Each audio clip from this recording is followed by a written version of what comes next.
Ekwaromogi en saa 7 tarik 22 dwe en mar 9 higa mar 2025. Nitiere kama kare mar mrido weche manyien ma mesa maka weche manyien usiku ni gilak seche gi magi weche ma omiyo peke chendo ma migago. Emergency services and some critical services, we will not be extending credit to SHA. And the reason is, as we have said, we have already proven that SHA is a bad borrower and a bad debtor. Osiptende jigiwegi bori ruok mar rufa olando ni gichungo tiyo kod okumba mar SHA kunde thieth magi kochakore kawuono. Had a swimming gala training, and during that incident, after having stayed there for about 1 minute and 5 seconds, and when they tried to resuscitate her, she was not responding. Bilo chako timo nonro bang japuonjre tho e pi school Masio Kimau Blessed Assurance Academy. The government is doing everything possible to make sure that that place is peaceful, and one of the main activities that soon we are going to start is disarmament. Tendarita Manyanza osingora ko rekod jomaundu marocha rite gwenge ma Migori kutingo pedho jopiny mani kod gige lweny ataro mar chik.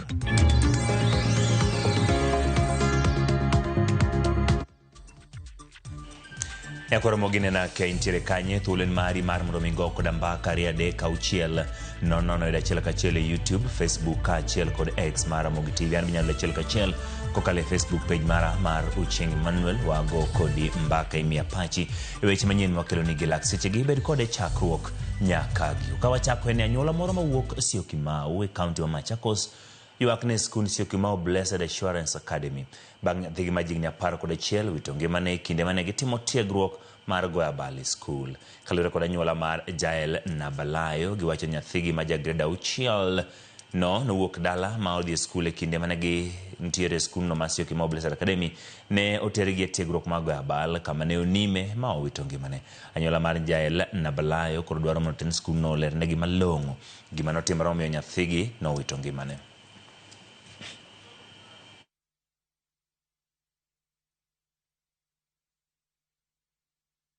Had a swimming gala training, and during that incident, our gate was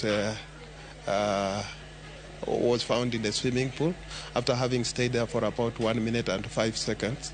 And when they tried to resuscitate her, she was not responding. When we arrived, we found our kid lifeless. We have lost our lovely daughter, and we are really heartbroken with this particular incident. What I can say is that as a family we've lost, and we are just waiting to see that we get to understand how this happened, and that will give us a reprieve as a family because it's so painful. En wach ma litainya wito nyathi Martin wan gi ni biro tim nonro ewi wach ma chal kama. Ne chendo mar odiochieng' mar kwe Governor ma Kisumu Anyang' Nyong'o kod Commissioner ma Nyanza Flora Moroa okwedo lwenje mosebedo kadhi nyime tong' counties ma Alwora ma Nyanza. Kuom mago bila okwedo kweth njore marocho kwe counties ma Migori gi Narok kendo wacho negi mondo mi gichiw gige lweny ne obila kapok piny owacho tiyo gi yore mamoko mar kawo gige lweny kowuok kuomgi. Kole dongruok mosebedo twak gin jotende kaunti ma Kericho Kisumu wi lweny tong' mosebedo Sondu. Gavana ma Kisumu Anyang' Nyong'o ne ojiwo kendo kwayo oganda mondo ti gi yore mag mbaka kod loso ethego lweny ma ntiere tong'go. Leaders of Kenya may not enjoy the peace. Through its Our border between Migori and Narok has recently experienced a lot of issues, and I want to assure the people of Migori County that the government is doing everything possible to make sure that that place is peaceful, and one of the main activities that soon we are going to start is disarmament, because we realize that both sides of our counties, that is both Migori and Narok, we have people who are keeping illicit arms, and I would like to request those people to surrender the illegal arms that they could be having before the government comes for them. The time has come for Kenya to definitively and justly address all internal border issues, as we have done with Kericho and Nandi. Here in our community, We have chosen dialogue over division. Through our partnership with NCIC, community elders, and leaders from both sides of the aisle, we have made tangible progress in Sondu region. We have chosen to sit together, to listen, and to find common ground. This is the hard necessary for work in peace building. Riwruok mar Kenya Legal and Ethical Issues Network on HIV and AIDS mano KELIN kotenore kod riwruoge mamoko maok mag piny owacho dwaro mondo mi piny owacho oket okenge makare mar rito nonro mar jogo mamanyo thieth kokalo e mbui kod data protection to ahinya jogo modak kod kute mag ayaki. Kutenore kod manya kwaro mogwa tudore kod Jojuma mondo mi omi waler kaka weche dhi nyime. George, erokamano kuom yudo thuolo mar mondo mi los kodwa gi lakseche gi chenro mar migago. En wach moganda osebedo ka ywakne mondo mi timie lokruok kata ketie arita makare. Ahinya to kutenore kod nonro migolo mopogore opogore mag oganda kitiyo kod mbui to kod kuonde mamoko magi kane nonro magi mano data protection. Mi waler kutenore kod gino magi setwake kata magi geto yudo kotenore kod romo machal kama. Erokamano Vincent, en adieri kaka imedo wacho ni lony manyasani kata digital osebiro kendo itiyo kod sectors mathoth. Kamano mar thieth bende pok owe oko. Nitie gik mathoth ma bende oganda yudo ka okalo kuom lony manyasani ka owuok kuom mbui. Ka bende gima koro yok maduong' en ni yo mitiyo kod mbui to ahinya sama ng'ato golo nonro mage osebiro ka bende ok tige yo makare. Karo ma kawuono bende koro kelo oganda mopogore opogore migepe mag thieth kod mago marruok mag oganda midendo kaka CSOs. Kama bende koro gitwak to en yo mage minyalo keti mag rito ahinya nonro mag oganda.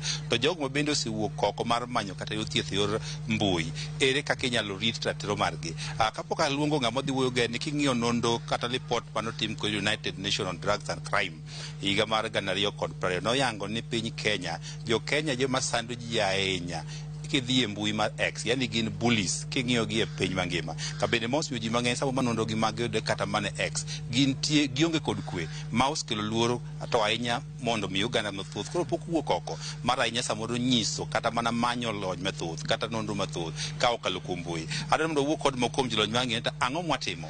Be nitie chike moro manyalo rito ratiro mag oganda to ahinya jogo matiyo kod mbui. Samo kawo nonro mari be nitie kaka ritogi makare mondo koro kik gipilre oko ma bende koro nyalo dhi e mbui kendo jomoko ti kodgi marach bende koro osebedo ka kelo akweda to ahinya ne oganda. Adwaro ni mondo achak kodi mapiyo piyo biro gi ka king'iyo kacha.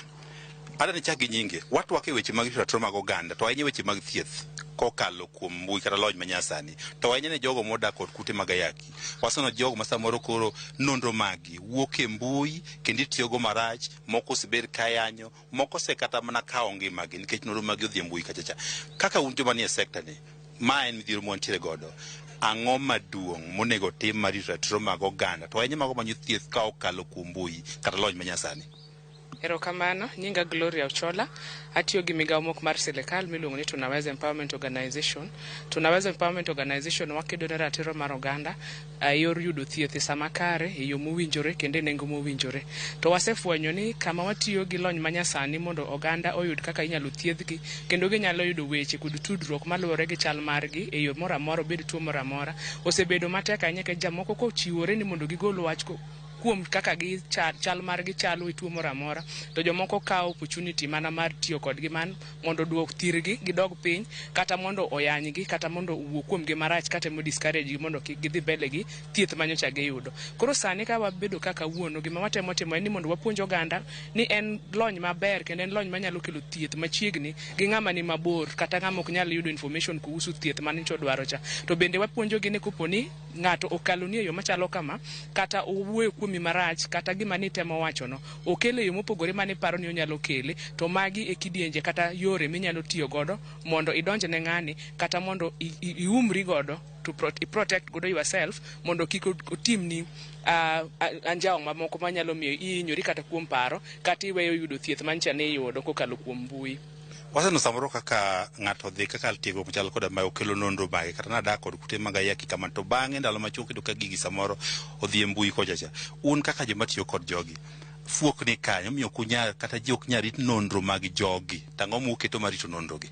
Erokamano. Fuok mantiere en ni oganda ok ong'eyo ni sama ng'ato dhi e mbui kachacha, yore mage mowinjo bed ni otiyo godo manyalo bedo ni ume mondo kik nonro mare mochiwo odhi oko kendo ti godo mar hinye. Achiel kuom weche ma ng'ato owinjo bed ni ng'eyo kata kapok ochiwo nonro kuome e yore mag mbui en ni nyaka ong'e ni sama ochiwo information ni en owuon osebedo gi arita machal nade kod ka ngimane. Be nitiere kaka oserwakore gi weche mowinjo bed ni kopo ni ng'ato otiyo kod nonro mare moketo e mbui to nyalo tiyo godo e yo maber ma ok ohinyore kuom paro kata ok ohinyore moweyo mag dhi kawo thieth kaka nito kawo.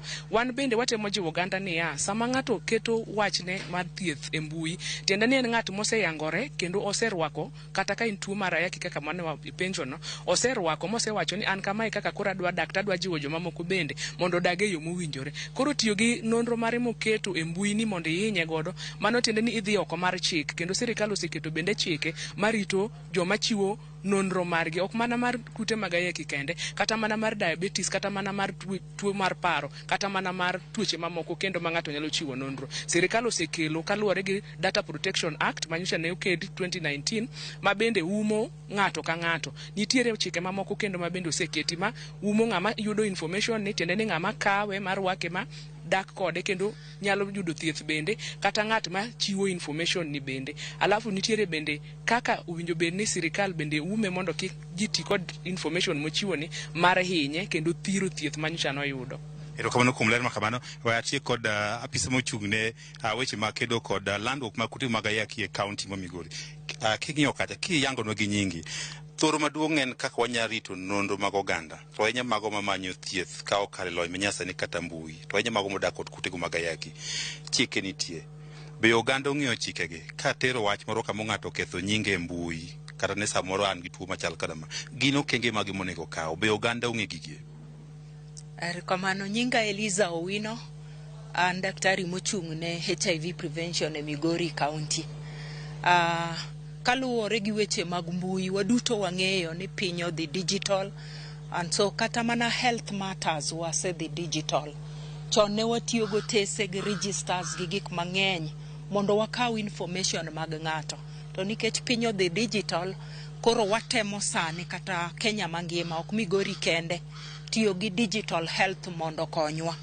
Koro kaluwore gi gik madhi e mbui ma samoro dhi ataro mar gima jatuo kata ng'ama nobiro mondo kony, watemo mondo joma tiyo gi digital health, our health records officers, gin joma olony, gin joma obedo trained on issues to do with privacy and confidentiality.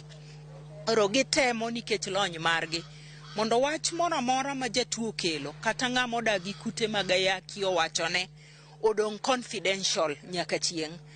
Kata mana gadget mwatiyo godo, computers gi gimoro amora, gitemo ng'iyo onge information mar ng'ato manyalo wuok mondo dhi oko. To jopiny bende wapuonjo kapok wachako interact gi jatuo moro amora, wapuonjo gi mondo wanyisgi mondo gibed thuolo ni information moro amora mobro miyowa en confidential. To po nono no nyalo winjo ka wachne ni owuok, to bende wapuonjo gi kako nyalo luwo ratiro mare kaluwore gi okenge ma sirikal oketo mondo ng'amo golo wachne ni okawne action kaka dwarore. To di mang'eny joge wa opuonji kendo gilony ma wach mar jatuo ok ginyal golo. Erokamano kuom ka wach maler makamano atiko kodi. Erokamano ahinya. Kinyalo winjo mano mokuom jokanyo sekta mar thieth ma bende nyaka sani koro chiwo puonj to ahinya kaka inyalo rito nonro magi e sama imanyo wechego mag thieth ahinya e mbui ka bende pod wan ka mar ng'iyo ni to ang'o giri puonj magi ma bende pod onego dhi ne oganda oko ma ginyalo ritogo nonro magi e sama gimanyo thieth mondo koro kik bed mago ma ka ng'ato golo nonro mare to koro chak duogo machak inye to ahinya ka okalo yorego mag mbui. Erokamano Juma kuom oler kotenore kod mano en wach mang'eni pod oganda bro dwaro ng'e mathoth ahinya to kotenore kod kano kendo neno ni nonro ma ng'ato chiwo rit makare ma ji mamoko koyudo kato kotigo marach. Wabro yudo lipot ang'eni motenore kod mano e weche manyien mabiro ma e kinde mag odhiambo. Komachielo, ute thieth mag ji giwegi kod mag lamo mohawo 700 mane bwo riwruok mar Rufa ochunga yanga chiwo thieth ne jotuo mag SHA nyaka chop dwaro gi magikoni SHA osechungo kuom mahawo higa koro. Etwako jofwambo Martin Ruogni obedogo e boma Nairobi gikoni SHA ni kod gope gi maromo bilion 76 mapok ochul. Bende giywak ni wach mar loro ute thieth owinjo ten migawo mar thieth owe. Kama liekore ni thieth makwalo omenda mar SHA owinjo non kaluwore kod chike matego kuma mar thieth mar SHA. Nyaka sani gidwaro mondo mi gope mag thieth maromo bilion 10.6 manowito ok ochul maonge deko. Ng'anyo ni giyango ni biro dhi nyime nyaka chop winji ywakgi. OFA announces the suspension of credit facilities to SHA. So this difficult decision follows the expiry of our 2-week notice issued on 5th of December. This notice expired on midnight on Friday the 19th. However, we extended the time of suspension over the weekend.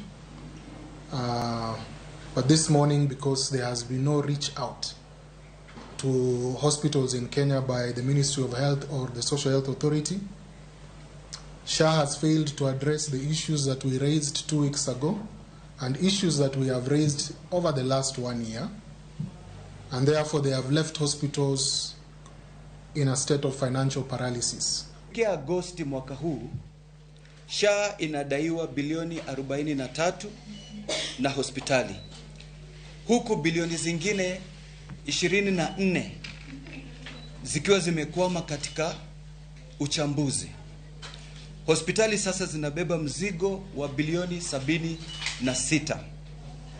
Hali isiyoweza kuendelea na inavunja utoaji wa huduma za afya humu nchini.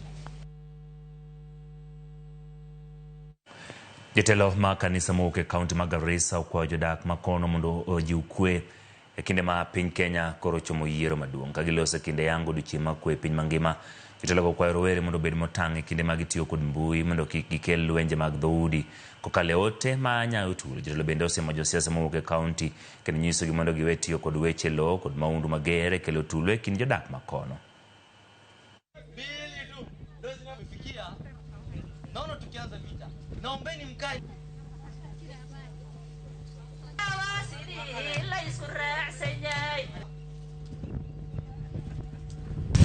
Vijana wenzangu, ningependa kuambia kwamba tafadhalini tusitumike sana na wanasiasa kwa sababu masaa ya uchaguzi imekaribia. Na ni sisi kama vijana huwa tunatumika sana ya kugonganisha jamii zingine haswa kwa mambo ya mitandao. So ningewaambia kwamba sisi ni jamii moja. Na sisi kama Wagarissa tunapenda amani sisi sote. So ningewahimiza vijana wenzangu, tafadhalini tusitumike sana na wanasiasa kwa sababu hapo Garissa ikinuka hawa viongozi wanaenda na vijana hao pamoja na familia yao kuingine ambao kuna amani. Tangu uhuru na kabla uhuru bado hatujajaza Garissa kutoka hapa hadi Modika. Hatujajaza ya nini na jinsi gani na fikra gani ya bofu, hiyo fikra bofu ya kupigana juu ya babolo. Wewe hoja hata ukibata bolot 100 ba mimi ile bolot ambayo sahi mimi ninaishi hata wezi fika 100. The problem doesn't end in one day, but at least it needs a way to start a solution. Si unaona watu wanakufa pale. Watu wakikufa wanawachana na shamba, alafu shamba inaishi peke yake. Hakuna mtu kama Sheikh alivyosema hapa Garissa is very fast. Hata tutashi kuwa tunangangana. Ukiona kama Garissa hapa imekataa kukutosha, so unaweza enda Ijara. Ama uende Fafi. Uchukue shamba kubwa huko. Kawo kanya kwara gi wadhi weche mag duond bura mar ODM, jod bura mag ODM obedo kod romo ma jokanyo mage kendo giporo wache kinde ma duond bura no dhialo higni 20 nyaka ne chake pacho ka. Watuda ne kod Walter Nyambaga mondo mi onyiswa ne kaka giloso gi kinde ni. And after what we've seen for the last 20 years, we've seen that we are celebrating 20 years since the party began. I invite us to reflect on our journey of 20 years since our formation in 2005. We are slightly older than the Constitution of Kenya 2010 that we helped to birth. In 2008, we shaped the National Accord and Reconciliation Act and the Grand Coalition Government. We have made a significant contribution in Kenya's democratization process and economic growth. The question that we ponder today and we have discussed at length is how we as ODM maintain our identity and increase our strength going into 2027.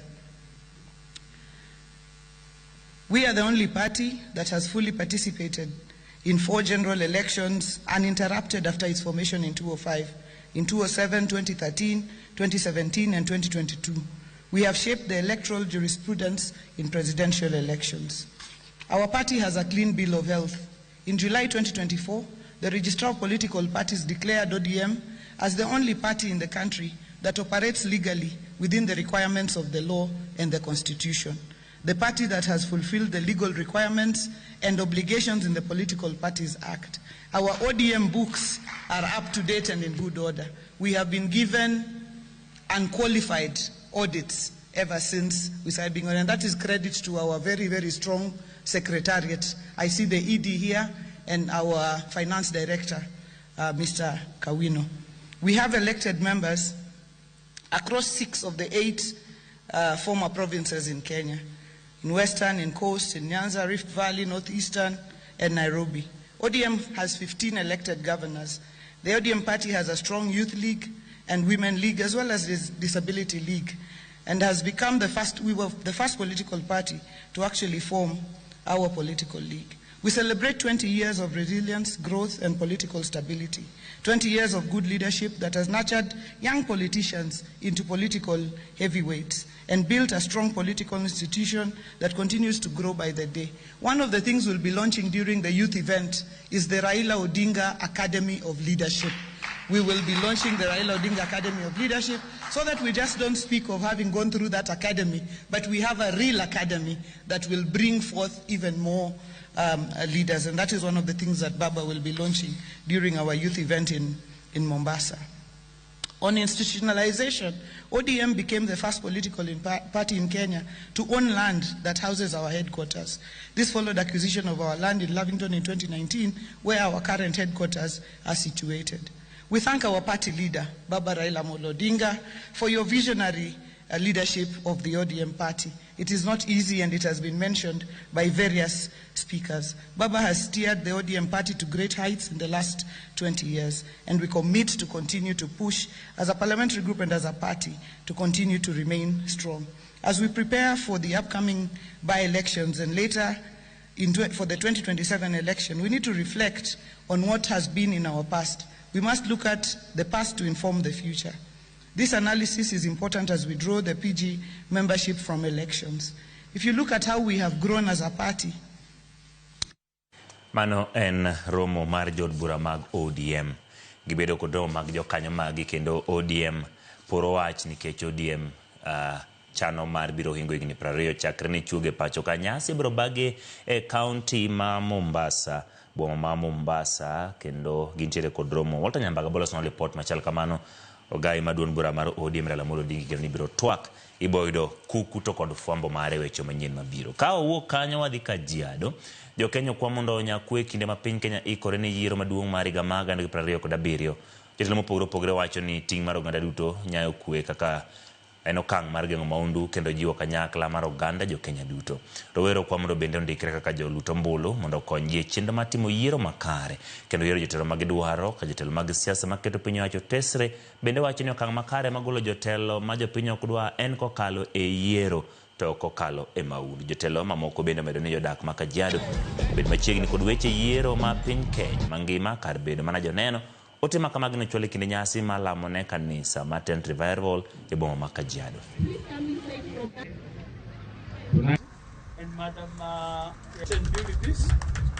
Amani ni jambo lingine muhimu sana. Kama hakuna amani, hakuna hata uwezi toka kwa nyumba yako, uwezi fanya chochote. So ndio tuliona kwamba tueleze dunia ya kwamba tunahitaji amani. Hata zile mavita ziko Gaza, tulieleza kwamba tutume message, we need ceasefire. We need non-violence action katika duniani, hata hapa Kenya. Sio Gaza tu peke yake. So amani, amani, amani. It's very important to have internal peace. Try very much have peace within yourself and also peace without. Because if you are conflicted, you take conflict to another level or to the next person. So we are calling for the youth, our youths across the world actually. We are asking that by the help of God, let's try to do things in mediation. Amani ni kitu ya maana katika ulimwengu, hasa hata pia katika Kajiado County. Tumeshuhudia uwepo wa amani katika kaunti ya Kajiado kwa muda mrefu, na bado tunasema kama wana Kajiado tunapenda sana kuhimiza watu wote wadumishe amani katika kaunti ya Kajiado. Kauke kaunti ma Kajiado jogo matimo la kanisa marafiki tutie karichung bura makandui oyoro echiwo remo biro konyo duoko chien nok mar remo kunde thieth kaunti ma Bungoma. Kane oloso jadolo mar kanisa no Wycliffe Waliaula wacho ni giwinjore golo remo bang' dweche 4 mane ne gichiwo kony ne jotuo manyalo dwaro remo e kaunti no. Moko joma ne riwruogno lero ber ma chiwo remo ka gimaro ni en tim makare ne jogo ma nyalo dwaro remo. Bende gikwayo jodak mamoko mondo chiwre ne chenro makamano. Jatelo PC ma choko remo Cosmas Mulongo wacho ni county dwaro remo paint 1,000 dwe ka dwe mar kedo kod dwaro ma jotuo e kinde thieth. 3 months ago, we did the same practice. We partnered with the Bungoma Referral Hospital, where as we finish the exercise, it is handed over. Hii ni mara ya tatu kama kanisa tukijumuika pamoja tukitoa damu. Baada ya mmoja wetu kuwa na shida ya damu akiwa mgonjwa, madaktari walikuja wakatuelezea, tukasemezana na tukakubaliana kwamba at least baada ya kila miezi 3 kama washiriki tunatoa damu, na tunajua damu ni uhai. Kuna watu wanahitaji damu, especially mimi mwenye niko na damu mingi. Alafu pia kutoa damu pia inakusaidia kiafya. Na katika takwimu kwa mwezi tunahitaji takriban pints 1,400 kila mwezi, lakini mara mingi kwa mwezi huwa tunapata kama kiwango cha 650 hadi 700. Inamaanisha tuna upungufu wa damu, na ndio maana nachukua hii fursa kuwaomba wananchi wote, ukiwa zaidi ya miaka 18, uko juu ya kilo 50 na uko na afya, tunawahimiza kwamba muwe wale ambao tunatoa damu kusaidia. Ekoromogi fabro kao yoyo wa mokwongo e chien mar migago kikidhi mabor pod wantiere kod mathoth ma waikoni.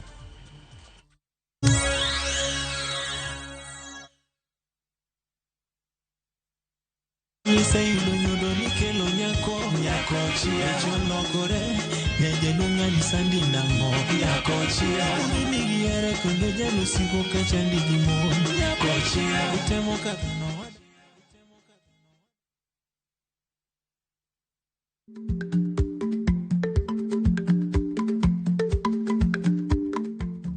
Ichagweno to ichao gwang. Matiende ni kapok ingado bura ewi wach moro amora, kuong inon ng'ama rach.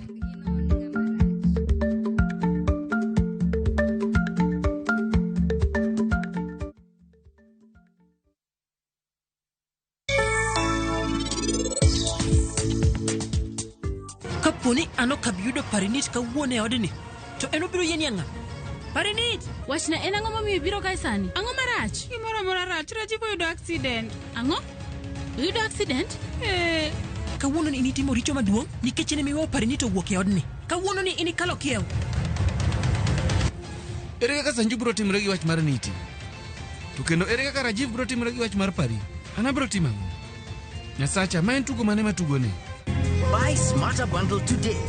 Dial *544# or use my Airtel app. Na bado tuna grow. Asanteni wa Kenya. Introducing Wigo, your trusted ride. The ride with the most reliable, verified, efficient and transparent drivers. With fabulous cashback incentives for passengers, each trip on Wigo feels like an upgrade. Download Wigo from Play Store or App Store or SMS Wigo to 20425 and ride with confidence. Wigo, let's go.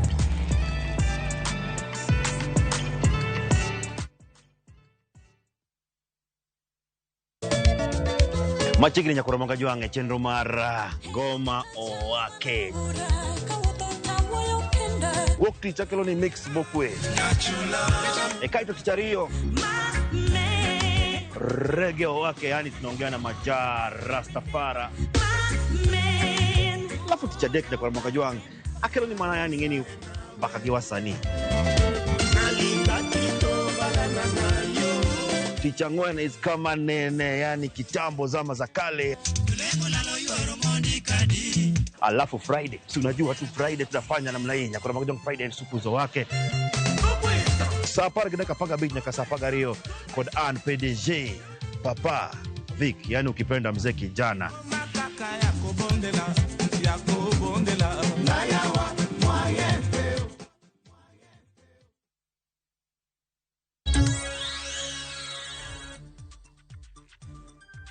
Erokamano kuom medo kete Ramogi TV. Piny owacho ma pacho ka geto gero kaluoko mula e kaunti ma Kakamega. Maneno ni lengo mar mula omedore kapok ousgi. Paro ni ochiw kod jagoro mag mwandu mag bulo Manohari Kimtai mokwayo jokuny mwandu mondo ne giluwo chike mogol kod nema ma kunyo mwandu go gino biro kelo medruok e ler mar alwora. Jagoro no olero weche gi limbe mare gwenge ma Ojami kar chung' bura mar Teso South, kaunti ma Busia, kama itime nonro mag mula.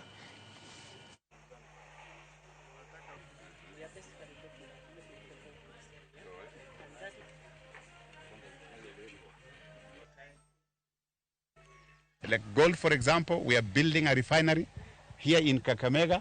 So we are now going to refine our own gold. No gold will go outside Kenya without being refined. So we are going to create more employment. We are going to do a lot of value addition in our gold.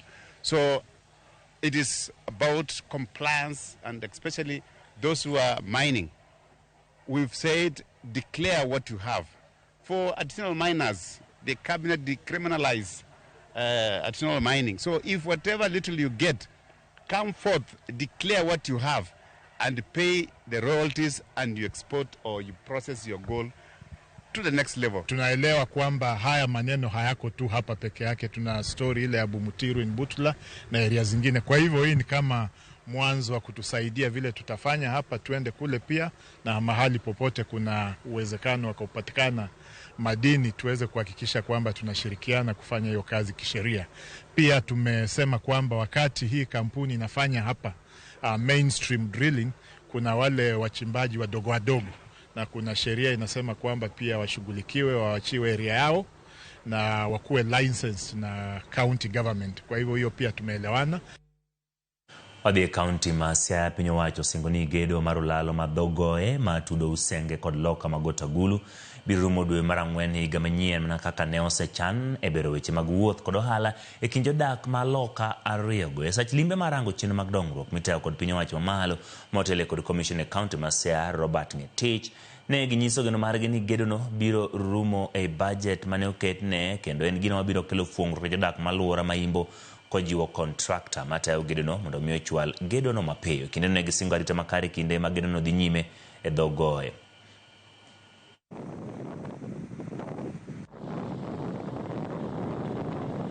Our role here is to find out from the contractor and the engineer where there could be any challenges or any bottlenecks that they may be encountering while they're implementing this project. This is the team that is going to unblock those challenges to see that this project is delivered on time. We are also here to support also the contractor on any security challenges to secure the site so that they have a smooth implementation. Jakom mar kambi mar All Media Services kod kambi mar okumba mar Direct Line Laktar SK Macharia oyera pisas manyien mabiro tayo chenro ma kambi mar Direct Line. Kolos to kautelo mar kambi no ya pisi mar gimaduong' mar Anniversary Towers Laktar SK Macharia oyango Wilson Wambugu kaka jalup jatije maduong'. Stella Kinoti tayo weche mag omenda. Elizabeth Kuria biro konyo Kinoti kaka jalup ne, seche ma James Mari biro telo e kidieny mar lony gi teknolojia. Ochungo e tich mane jatije maduong' Sami Kanyi kendo yango ni lokruok motim chako tich achiel kachiel.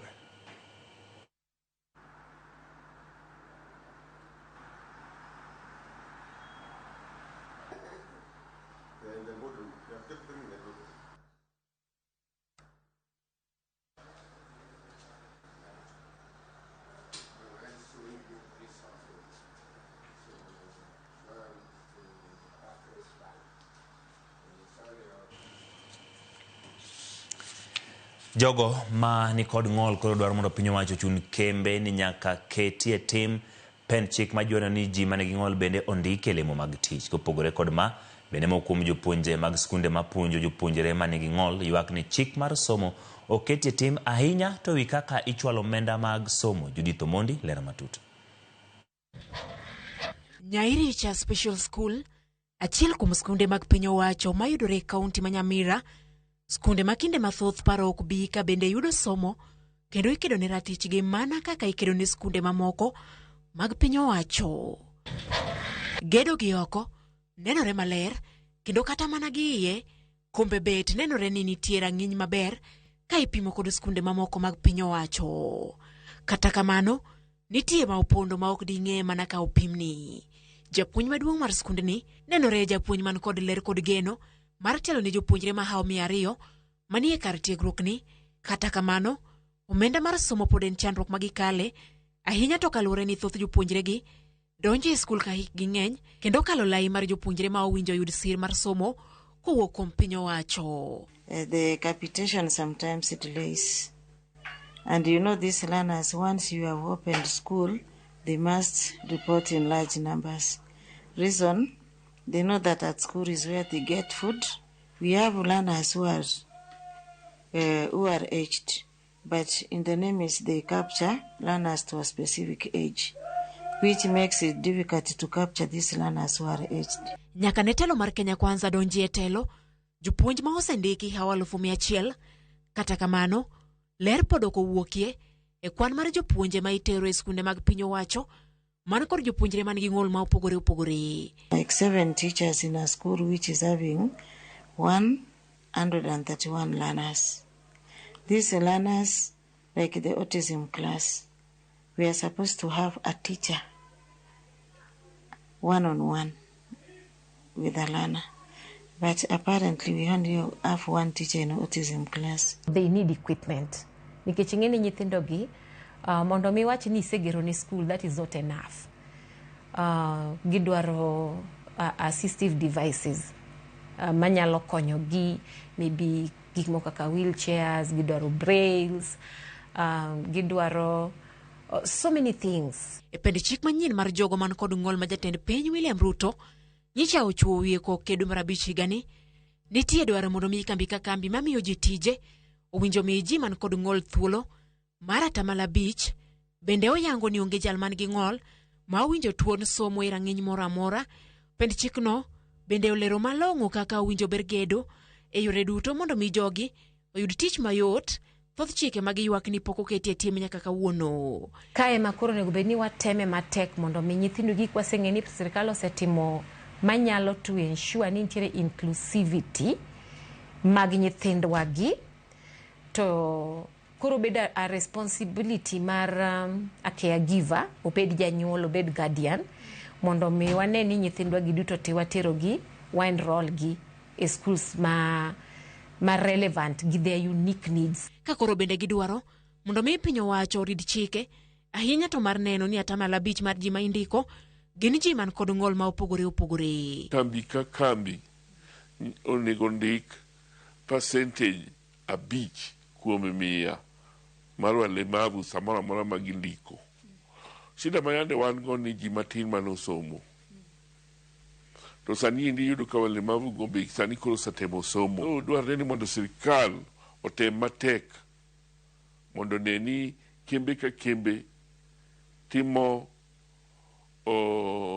enforcement. Chike gi ne osechuo wiye kogno kendo koro duol ma ochung' ne kedo ne ratiro mag ji man gi ng'ol loso kaka ibiro lugi kata ketgi e tim. Judith Omondi, Ramogi TV. Oganda mowuok e kaunti ma Marsabit nochokore manyiso kitgi gi timbegi e kinde nyasi mar Nagayo. Nyasi no manokelo kanyakla jodong gweng', rawere kod jotelo mopogore opogore nodhial kod jotend piny owacho kama kuom gine gin jatend migawo mar East Africa Community Beatrice Askul, jatend ASOLS kod Regional Development Kelo Harsame kod gavana ma Marsabit Ali Mohamed. Tunasema karibuni sana.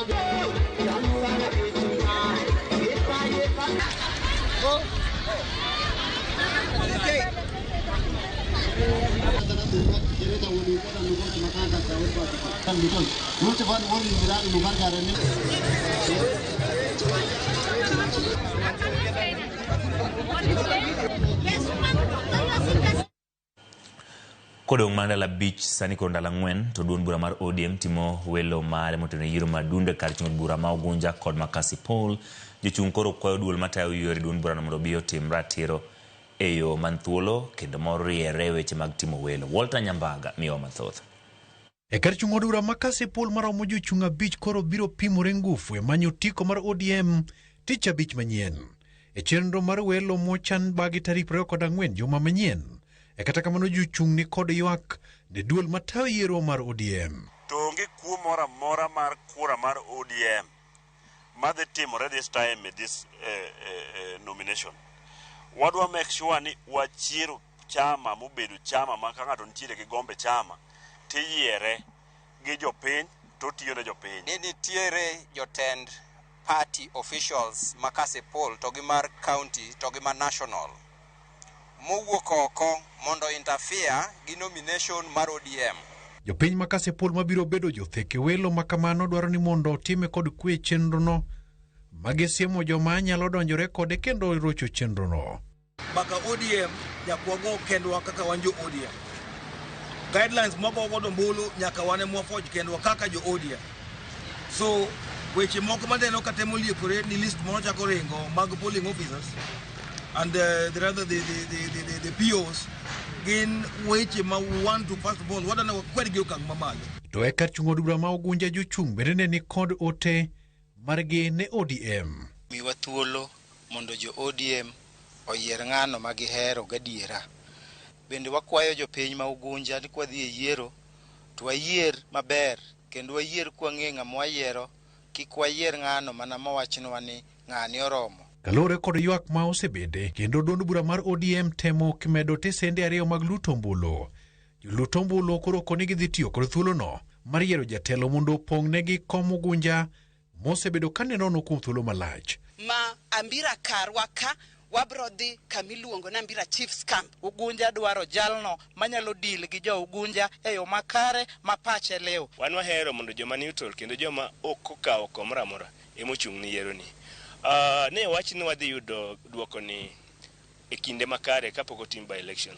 Kwang'iyo to nego ben by Wednesday waseneno list ni kendo wadhi ng'iyo to joma gimoket mondo chung' ni yiero. Jochung' mobano bad sati ne otiko mar ODM Kasipul oting'o Jojo Tieno mabendo ng'ire kod nying mar Jombuta, Newton Ogada, Okidi Majiwa, Ottoman Adel gi Boyd Were. To Ugunja listi oywayo Midusa Fredo Wino, Joseph Alur gi Moses Omondi mabiro mako amen mar manyo tiko tarik 26 juma manyien. Walter Nyambaga, Ramogi TV. Akoro mogi tokido report motelo kod jochung' Kasipul kaachiel kod Ugunja obedo kawo yueyo mar ariyo kikidhi mabor kod duogo wantiere kod weche mag tuke.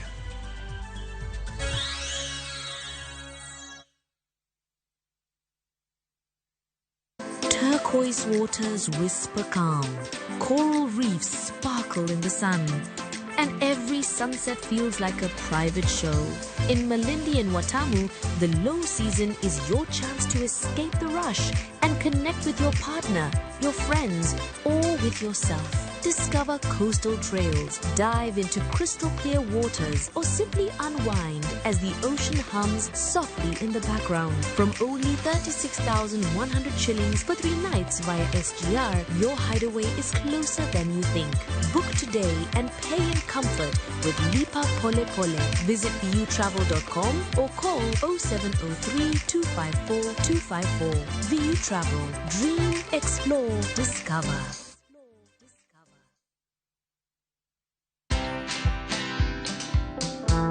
I've had so many startups. I've failed so many times.